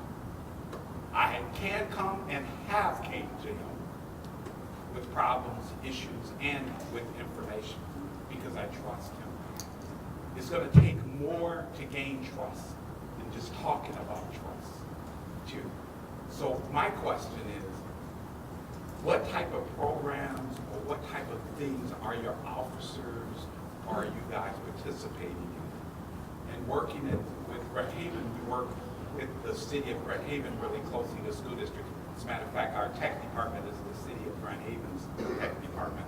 So we do a lot of things together. So when we do institutes on racism, when we do that type of training, we do it together as a community. So I do that with the police chief of the city of Grand Haven. What are we doing in our police departments to look at some of the cultural differences that we have? My world at work versus my world at work. At work versus at home, or even at our church. It's a different culture there. And so it takes some work to understand each other. What are you guys doing to bridge that gap? Anybody want to? I'll touch on it lightly. I have a very small minority population in Muskegon Township. We send our officers to different types of training, cultural diversity training. The training is great. You know, it reinvigorates the officers, it gets them thinking about things. And the issue for us is that they go in the community and we don't have a large minority population. The small group, minority group that we do have, I get out and I communicate with them. Ann Oakes is one of our board members, and I communicate with her about any issues that might be coming to her that might not come directly to me because of some of the things you talked about. The first gentleman talked about getting information without names. We have ways to do that. We have Silent Observer in Muskegon County. We just revamped within the last year or two. A new promotion, a new way to do it. And I think there may be a trust issue with that system. But if the community doesn't know what the system and how it works, maybe that could be a way that we can open our lines of communication and talk about how Silent Observer works. We do not know where those tips come from. And I think there's a misconception in the communities that we do. We have a way to find out. We do not. It's set up in a way that we do not. And the mechanism's there to build that trust so we can get those calls coming in. When I was a detective for about 9 years. Yes, we do ask names. That is our nature. That's our culture. That's the way we do business. We need to document everything we do because people are going to question it. So when they question, why are you knocking on my door and asking me if I was involved in this crime? I have to be able to justify that. I don't tell them, John Doe gave me your name and says you have information. But in my police report, I need to justify how I came to that door. If I go to DJ and say I need a search warrant, okay, I need to be able to justify that sometimes. And I understand that's kind of the next step as far as giving information. But we don't always have to do that. We can't get information without names. I have people call me all the time. I want to remain anonymous, here's some information. And what that does for us is it points us in the right direction. Because a lot of times the cases we're working on, we have no direction at all. And if we can just get pointed in the right direction, we can use some of our police techniques and investigative techniques to develop a case. So your area covers Orchard View schools? Orchard View and Reese Puffer. So I would suggest you connect to the schools because the percent of minorities at Orchard View High School right now is extremely high compared to your community. I'm glad you brought that up. So although you might not have a lot of minorities living in the city, your community is affected. And a lot of those young men go to that school, travel into that district, and it's connected. It has had a huge shift. They do, and I'm glad you brought that up. We have two school community officers. They are directly in the school. They communicate with the kids. And I was just in Orchard View last week for their alcohol awareness week, and I got to see it in action. These kids interact with our officers. They're very comfortable with them, and that helps to facilitate that trust. Because now it's not just a uniform. Now they can put a name with that uniform. And I understand that goes on. A lot of people, you know, we talk about stereotyping on the police side, but that happens on the other side of the community as well. All police are the same. I was treated bad when I was 14 by a police officer. Now I'm 25. All police are still the same as that 14, you know, how that 14-year-old boy was treated. Okay? But again, you know, the training that we go through, and I'm sure every chief up here can testify to their officers go through cultural diversity training, but it's got to go a step further in action and seeing it and making sure that's being done as well. And that's what we do as leaders. We manage. We try to make sure that the training, as good as it is now being implemented in the community. And just to touch on the events that I talked about before, other ways that we get into the community, the fishing derby is a great way to do that. To get the community members as young children to see police officers as human beings, as fishermen, as friends, as somebody they can talk to. That is huge. And that's why I focus a lot of my efforts on our school resource officers, so that we can do that now. Because I think, and it hasn't been brought up yet, but this is a generational thing. We're all going to leave here tonight. You know, some will be pleased with the outcome, some will be, okay, it's some of the same old talk. But we have to start looking at the generation coming up. For me, that's training the next generation of police officers. For the community, it's getting the kids involved with the things that we are offering. Because they're out there. There are things that we can do. The Shop with a Cop program, again, another great way to do it. We randomly select through all the school districts in Muskegon County. It's not just my area, it's all the districts. And that's why all the chiefs come and they shop with these kids and try to give them a good Christmas. So. In every basic recruit class, whether you're a law enforcement recruit or in our particular situation, corrections, there's a part of that curriculum that deals with policing in a diverse setting or operating in a correctional environment with a diverse setting. So that core is always there. It's always taught at the beginning. And then under the corrections guidelines for the state of Michigan, it's mandatory that a minimum of 20 hours additional training take place each year. And since that went into effect 7 years ago, our additional training always contains a component of diversity and you know, sensitivity, cultural sensitivity, and all the other names that go with that. As well as the county government, those of us that are employed by or through county government, there's a few of us here, Fred and DJ, myself obviously, and a couple more. The county itself offers various classes throughout different, like MSU Extension or some other different contacts throughout the county, that when those classes become, we send people as we can. I mean, we have issues of scheduling, we have issues of union contracts, like we have issues of, you know, overtime pay and et cetera, and I don't want to sit up here and sound like I'm whining. So it's always an ongoing effort to train and refresh, as well as get, you know, the officers out and practice that. Now, in terms of the sheriff's office, because we do patrol the unincorporated areas of the county, we don't have a large, you know, minority population that we deal with. Our contact, like I said at the beginning, comes mainly within and through the jail operations. And so that's always a core component of the corrections training. Traffic is a parking lot, so just go ahead and eat dinner without me, okay? Yeah, Love you too. 82 degrees by this afternoon. Clear skies tonight with a low near 70. Hello, Jimmy John's? You ordered Jimmy John's? Wow, that was fast. I would have been here sooner, but this traffic stinks.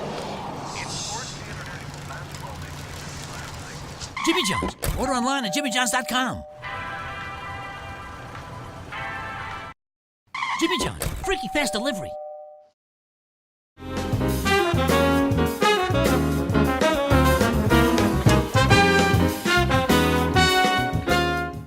For 13 years, Jewett Heating and Cooling has been providing the West Michigan area with fast professional service and installation. A paying dealer, they specialize in the service of all makes and models of furnaces and air conditioners, both residential and light commercial. With over 35 years of experience, Jewett is fully licensed with the EPA for lead removal. Jewett Heating and Cooling, your family-owned and operated heating and cooling specialist. 231-788-4287. Specializing in paint furnaces and air conditioning.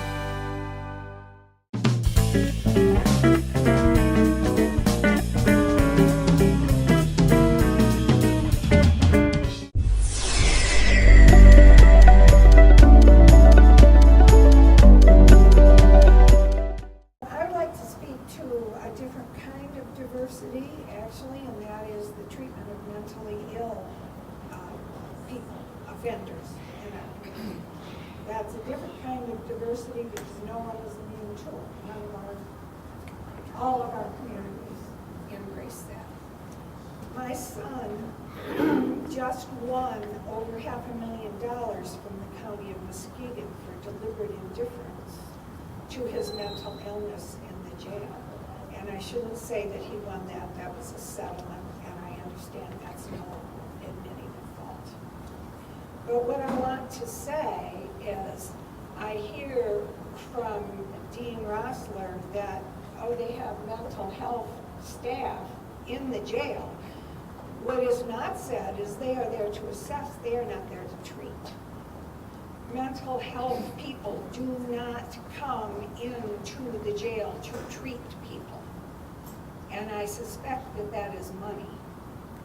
However, the law says that community mental health will serve all citizens regardless of where they are. And it is the jail's or the county's responsibility to treat mentally ill people when they're in jail. And it's a very serious problem. Our son was beaten, he was ignored, he was very, very sick. We were not allowed to see him or advocate for him until such a time as somebody decided that maybe he really wasn't right. After a few hours in the twirly chair and a couple of pepper bombs and so on and so forth. That was 3 months later, and he was sent to the Center for Forensic Psychiatry. This is a really serious problem, and if we're going to be a civilized community, if we're going to think of ourselves as civilized people, we need to do something about this problem. Be it education, be it more services. I sent his medicines to the jail. One day later, I got a call, oh my goodness, they misplaced them. But we got you some more, and here's your $1,500 bill.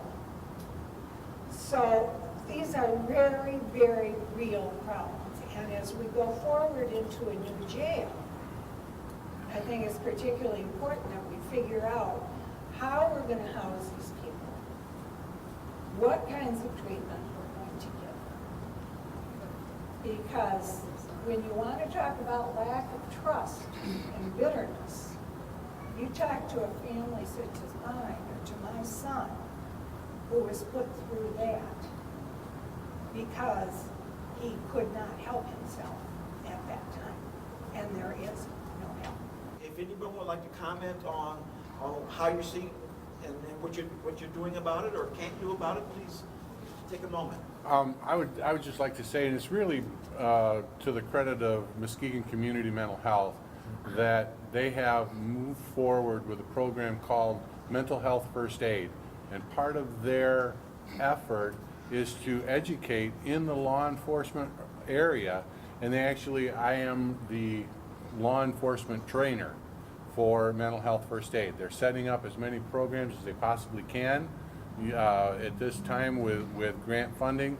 We're hoping that at some point we will have an opportunity for all law enforcement in Muskegon County to receive this training. It's not treatment, it's just a way of dealing with people in the initial phases where law enforcement officers are coming in contact with the people with mental health issues.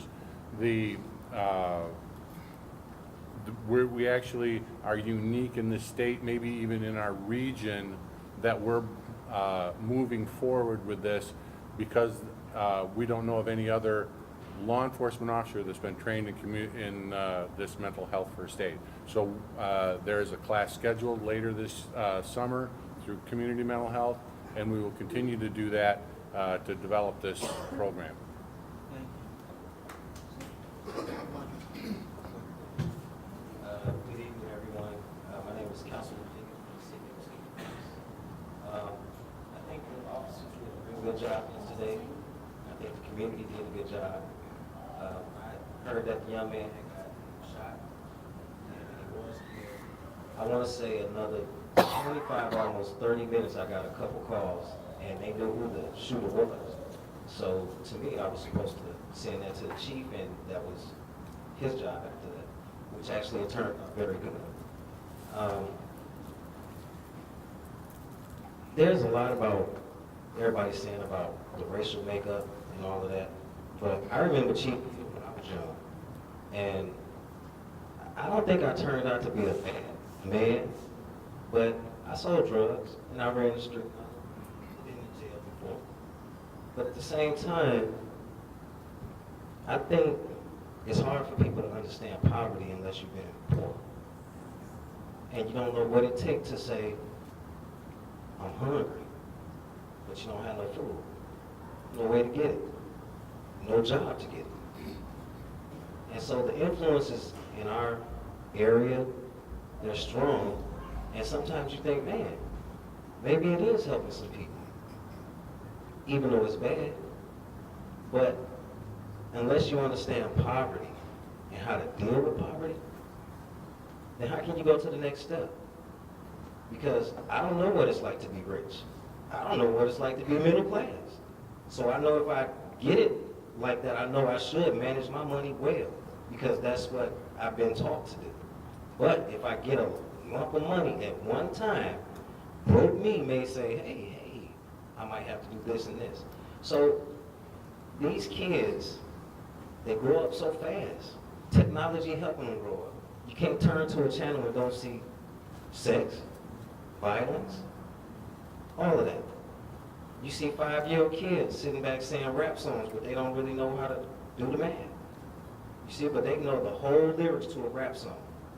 And it's a lot of influences in our community that's really hurting us. And honestly, I think if we don't drop the ball, and when I say don't drop the ball, I mean not just today, not just tomorrow, but 5 years from now, 10 years from now, when he get 18. You see what I'm saying? All of that count now. So I look at it as we got to start young. And everybody's household isn't the best. Everybody can't be a parent. But there's always somebody else outside of that can be a parent. I know a good man who was a police officer. He came to my mama one day because somebody told him, your son might be doing wrong.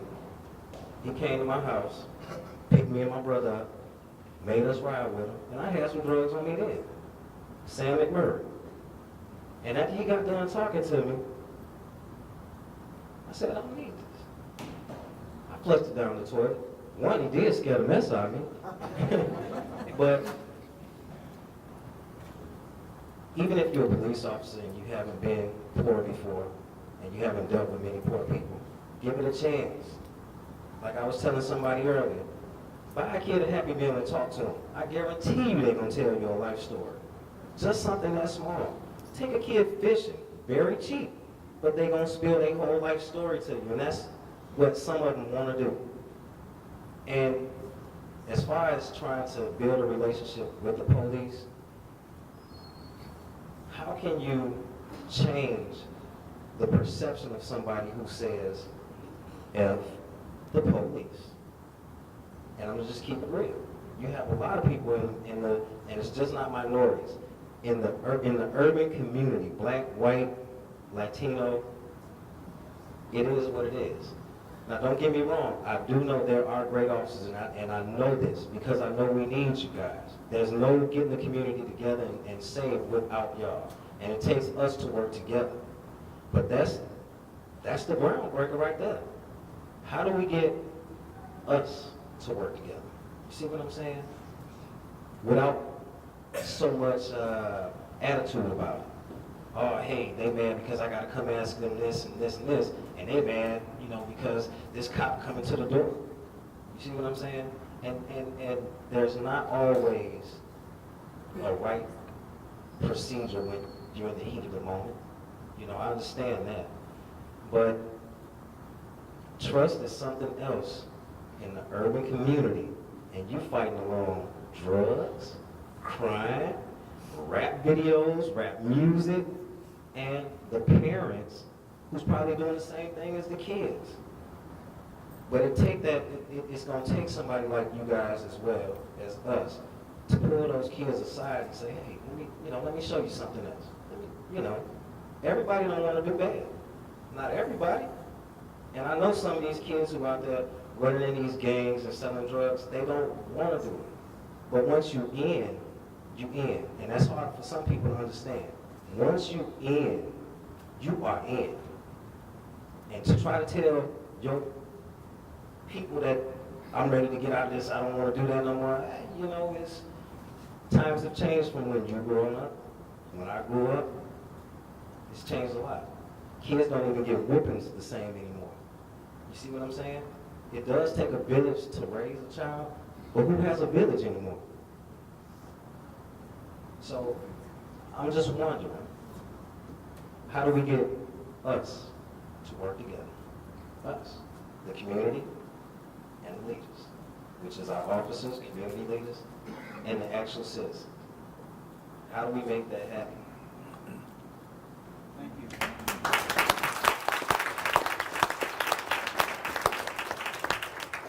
don't know if a response is necessary. That was quite moving. Anybody? If you don't need a response, that's good. Okay. If we're going to talk about trust and building that trust, it starts with communication. And the young man brought up, taking people out, spending time. People will be communicating with you when they know that they're validated. When you make an effort to try to understand.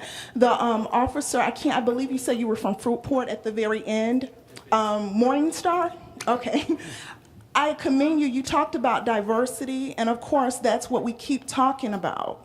However, diversity in law enforcement is great, but diversity, none of us can be culturally competent because we're too small and God is so big. We will never understand everybody. However, we need to do work on being more culturally aware. As an African American woman, I can't assume that every African American woman is like me.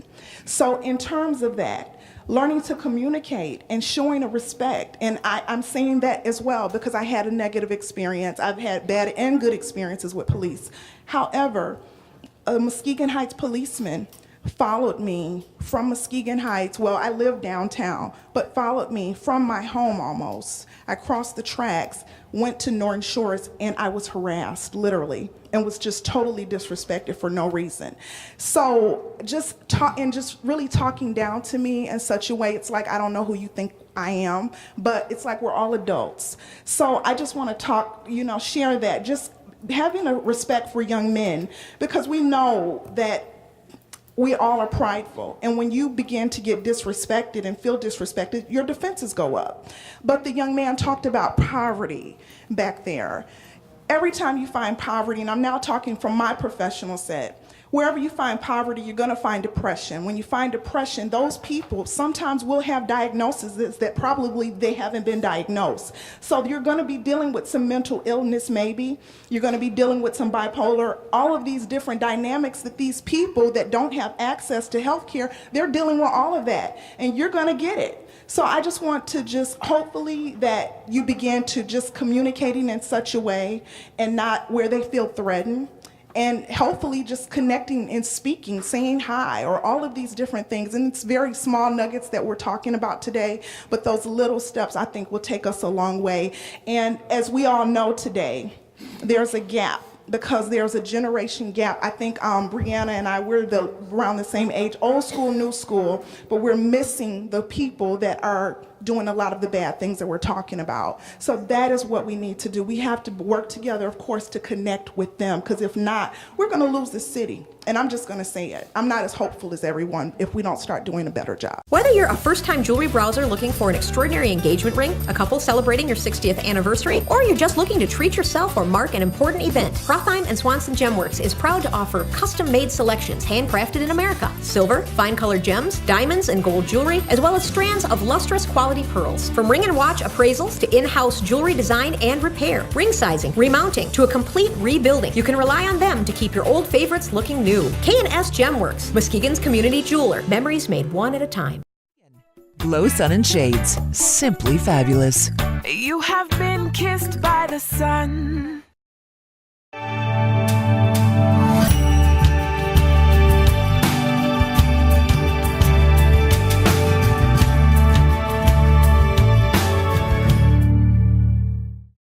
Muskegon Area District Library, formerly the Muskegon County Library for the Blind and Physically Handicapped, offering public library books and magazines, both fiction and nonfiction, to visually and physically impaired individuals.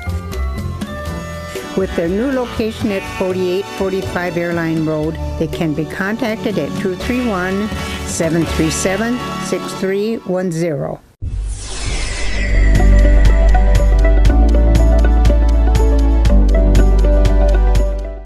I want to make sure we get one more citizen in. Okay, my name is Willie German. I'm a resident here, also a city commissioner here in the city of Muskegon. Some of the questions I was going to ask somebody actually touched on, but I hear you talk about trust and compassion. And as a citizen here, a graduate from Muskegon High School, I actually was one that was considered, okay, less likely to succeed. But, you know, with the upbringing of, you know, good parents, you know, grandmother, you know, a community that cared, you know, this is what it's going to take to get this younger generation back on track. There was good officers, I can name a couple, Officer Hood, Officer Riley, Officer Boston, you know, they came into the schools, into the community, spent time and talk with the kids. So this may be somewhat redundant, but my question is to you, how are you going to penetrate the community to make sure that you engage with the youth, to make sure that these school children don't be what they call, and you probably heard this buzzword, school to prison pipeline, okay? Because it's a lot of that going on. And I feel with the zero tolerance policy and the distributing of citations in the schools, these kids are actually somewhat, also with an officer in the school as well, somewhat in a prison setting. You have a jail that's being built downtown, a detention center that's being built down there. I've actually worked in that type of facility and seen how youth are actually being kicked out of the system for minor incidents. Now I could see if you're carrying a weapon or sexual harassment, but just because a kid has a bad day or he or she may be disrespectful, I think that's a tool that gives teachers and administrators a leverage that allow these kids to be kicked out of the system. Then they get kicked out, then they are out on the street, they get into trouble, and then they come back, and then they get kicked out again. Now they're in the juvenile system, okay? Councilman German, I'll not cut you off, but this is an important one. Okay. And there's a major development going on in the county. Okay, gotcha. And if you could let one of the prosecutor answer, because there's a major response to exactly that issue going on. Okay. So Mr. Hilson, if you respond to that. Yeah, real quick, listen. This past September, Governor Snyder actually called out to all the counties in the state of Michigan on this very issue. It was a summit on the school to prison pipeline. And every county was responsible for sending a team.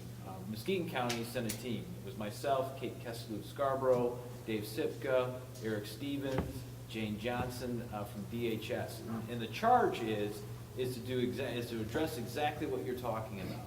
You know, certainly the state of Michigan has what we call a code of conduct policy, but it's very limited in scope. In other words, the only mandated expulsions from school come from bringing a weapon, committing an arson, or committing a criminal sexual conduct on school grounds. Those are the only mandatory expulsions that the state requires. What our charge has been, as this team, and our team has expanded, what our charge has been is to address code of conduct policies in the county of Muskegon, addressing those, what school boards are using as far as, their suspension expulsion policies. Because everybody agrees that, me especially, my charge has always been, I want to keep kids in the classroom as opposed to out of the classroom. And so our charge is to figure out a way, a universal way, that we can change the codes of conduct throughout the county of Muskegon in order to achieve that goal. What you guys should be really proud of is that Muskegon is one of 16 sites in the nation, chosen and given grant money to forward this charge. This past week, we met with our national facilitators, the folks that are helping us through this process in order to get to the point. And what we've done is we've chosen 4 pilot schools to start with. Muskegon Middle School is one of them, Muskegon Heights, Orchard View, and Holt. Those are the school districts that we've chosen. And what we're doing now is that we're looking at adopting and coming up with a strategy that's going to change the codes of conduct in those schools. It's going to do away with this idea that, hey, listen, for instance, the superintendent at Orchard View said, just the other day, I had to suspend 4 students for having marijuana on campus, right? That's not state mandated, that's school board mandated.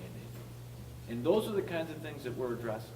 It's a little unique for me as prosecutor to be a part of that, but I truly believe in keeping our kids in school. So these very issues, and I know because I've had conversations with parents right here at Muskegon High School on this very issue. These very issues we are addressing head on, and you're going to see some major changes in this community as a result of that. Our team is getting bigger. The public defender's office is involved. Like I said, the school district, Sheriff Dean Russler's now involved. We're going to include the chiefs. It's going to be unbelievable. So I guess what I'm asking is be patient. I know it's tough, but I'm telling you, this team has been working for months now trying to address all these issues. And you're going to see, I'm not kidding, you're going to see some major changes coming down the pipe. Because I think school boards, what we're hearing is that school boards want that direction. They want that change. They're just looking for somebody to help. And so people here are wanting to know what you can do to make a difference. One thing I think is to reach out to kids to help them choose a different path, because we do have a lot of youth in our community that need that support, that need just one person to reach out to them. I've got 3 kids, 2 of them are mine, one of them we took in as a junior at high school that need another opportunity. Anyhow, Muskegon Middle School has got a mentoring program. If you are interested, contact the middle school and please get involved. These are the kids of that crucial age where sometimes just a couple hours a week, you meeting with these kids, you can change one life. You don't need to make a big difference, but it can make the big difference in the life of one kid, which would be fewer people for these guys to reach out to. And that goes with all of our schools. So just get involved, and that will make a difference. So that's what I'm putting out there. Thank you.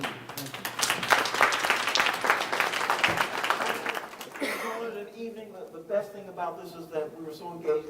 There's so many more people have positions and stuff they'd like to tell us and share with us. That's terrific. That means we need to do more of this. We thank our panelists for coming out tonight. And